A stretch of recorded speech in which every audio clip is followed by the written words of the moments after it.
YouTube चेनेलाव आं थन्जुब्राम सेरिया नोंथांमोननि सेराव मोनसे गोदान भिडिअ लानानै फैबाय। सोरबाफोर जुदि आंनि बड'लेण्ड टाइगार इउटुब चेनेलखौ साबस्क्राइब खालामाखैबा साबस्क्राइब खालाम, लाइक खालाम आरो शेयार खालाम। दिनैनि भिडिअआ जाबाय अम्बुबाची मेला।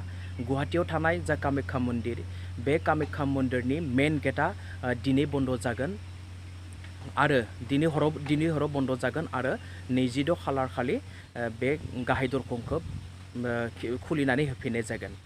गुबुन गुबुन राज्यो आरो हादोरनिफ्राय प्राय 20 लाखनिबो बांसिन कामाख्या सिबिसुला मोजां मोनग्रा रायजो राजाफोरखौ फैगोन होननानै आसाम सरकार आरो जा कामाख्या मन्दिरनि कमिटि, बे कमिटिया आसा खालामनाय जादों।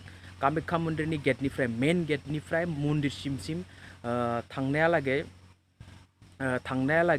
नोंथांमोना थाबायनाबो थांनो हागोन आरो सरकारि बास होनाय जादों। गाहायनिफ्राय पुरा मन्दिरसिम थांनायालागै सरकारि बास होनाय जादों। प्रति 5 मिनिटनि उनै सिंनिफ्राय सासे बास थांगोन आरो सानिफ्राय सिंसिम बास फैगोन, नाथाय कुनु प्राइभेट गारि बेयाव एलाउ खालामनाय जायाखै। बिनिखायनो सोरबाफोर जुदि थाङोब्ला बे सरकारि बासाव थांनाय जागोन।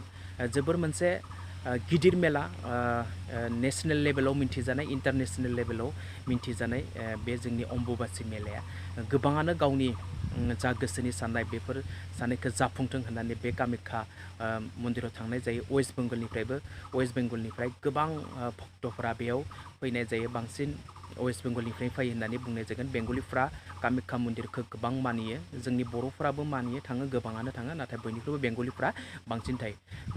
बेहाय जेबो दावराव दावसि खालामनो हानाय नङा। प्राय 400निबो बांसिन cctv केमेरा लागायनाय जादों। बेनिखायनो बेयाव जेबो दावराव दावसि खालामनानै जेबो अघटन खालामोब्ला जायफोर दायनिगिरि बेफोरो हमजाखागोन।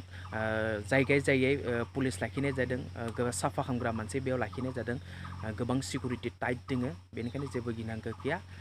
आं खुलुमबाय। बड'लेण्ड टाइगार इउटुब चेनेलखौ सोरबाफोर साबस्क्राइब खालाम, लाइक खालाम आरो शेयार खालाम।